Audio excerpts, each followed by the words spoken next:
أعوذ بالله من الشيطان الرجيم بسم الله الرحمن الرحيم الحمد لله والصلاة والسلام على رسول الله وعلى آله وصحبه ومن والاه. Hürmetlik muhaciretteki Uygur mümin Müslüman kardeşlerim, Eyd Allah mübarek olsun.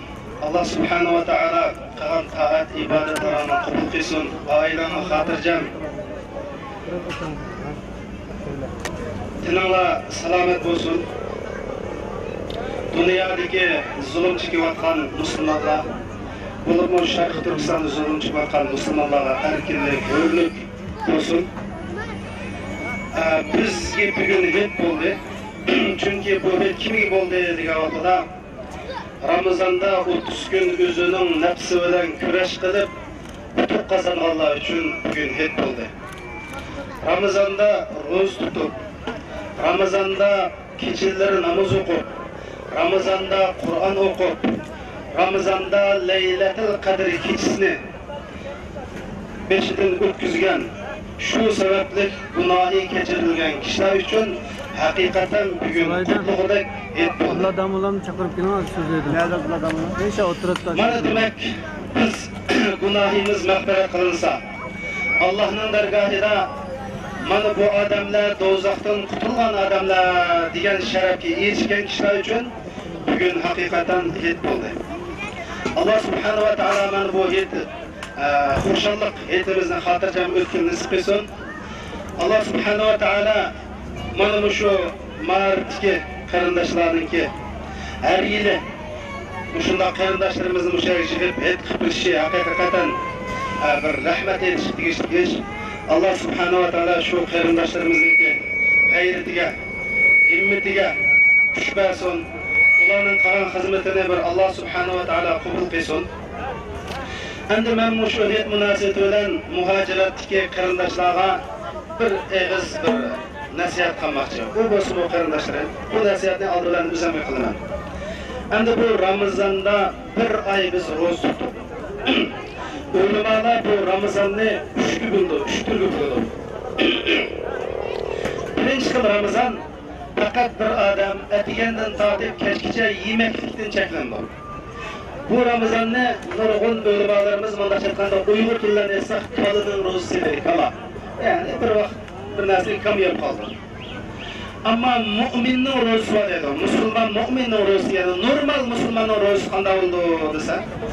Bu Müslüman gözünü haramdın, dilini haramdın, kulunu haramdın, kullukunu haramdın ve yemek içmekten saklansa, yani roz kavakta, bu normal bir Müslümanın rozu buldu der. Ama takvadaların rozu fakat Allah'tan başka hemen eski roz kavakta, mana bu takvadaların rozu der kardeşler. Endi bu Ramazan'dan biz nemi öğrendik kardeşler? Biz bir ay roz tutup, bizde nima o'zgarish bo'ldi?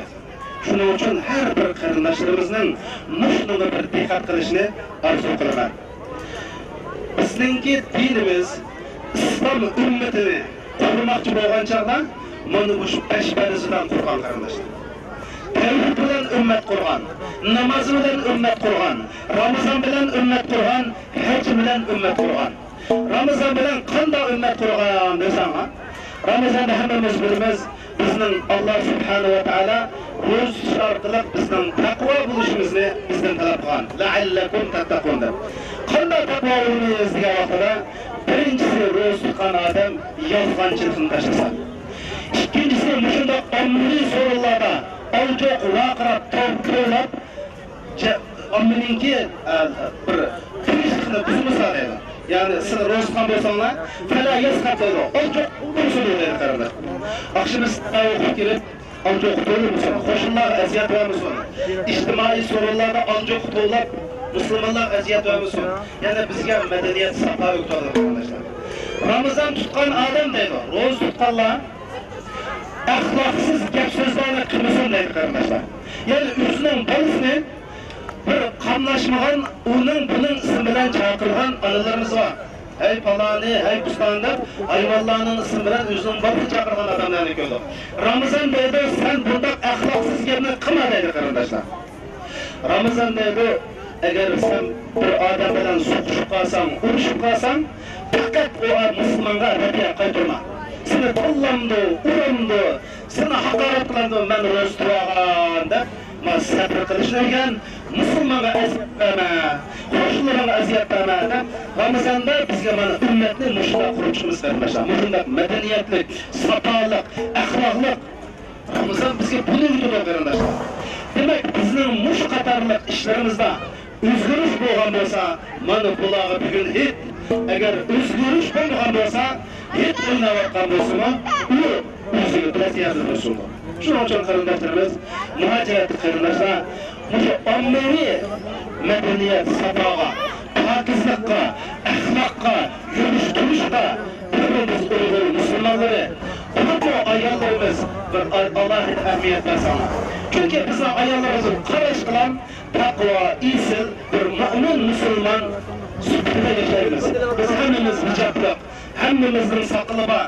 Bizni ko'rgan odam, madam islomga tava odamkan, ma'ruf tilga tava odamkan deydi. Bizning ish harakatimiz, bizning gap so'zlarimiz dinga yaqinlik qildi. Shuning uchun bizning ish harakatimiz orqali boshqalar dindan nafratlanmasin. Biz orqali boshqalar dinni yomon ko'rib qolmasin. Balki bizni ko'rib kishilarning Allohga bo'lgan muhabbati, islomga bo'lgan muhabbati oshsin qarindoshlar. Din bizni buni yutur qarindoshlarimiz. Shuning butun ibodat bizning madaniyatlik, safoliq odam bo'lishga tarbiyalashga mana ibodatning maqsadi shu. Shuning uchun men qarindoshlarimizdan eng oxirida demakchi bo'lgan gapim nimasi? Madaniyatlik, safoliq bir yaxshi boshqalar mayli musulmon bo'lsin, mayli qo'shnimiz namus qilmaydigan odamlar bo'lsin, ishqilib Turkiyada yashayotgan ekanmiz, mush atrofimizdagi odamlarga aziyat bermaydi. Mana mush so'rinda qutishdan burun biz o'qiyani pak-pakiz qo'yaylik qarindoshlar. Bu bizning dinning ta'limoti. Biz axloq paxlarni hali yuz qilib to'g'ri qo'ymaymiz. Yana shu uyimizga pakiz. Bizning qo'shnilarimiz bizni pokizligimizdan ta'sirlansin. Mehnatga anda biz ustimizda shikoyat qilmasin. Uy ijoralarsa Uyg'urlar uylaman demasin. Balki Uyg'urlar bilan yaxshi millat, yaxshi musulmon bo'lsin qarindoshlarimiz. Mana bu Ramazonning bizga oz pul o'rgatgan necha 10 ming hikmatidan bir hikmat. Hammanglarga hayot muborak bo'lsin. Assalomu alaykum va rahmatullohi va barakatuh.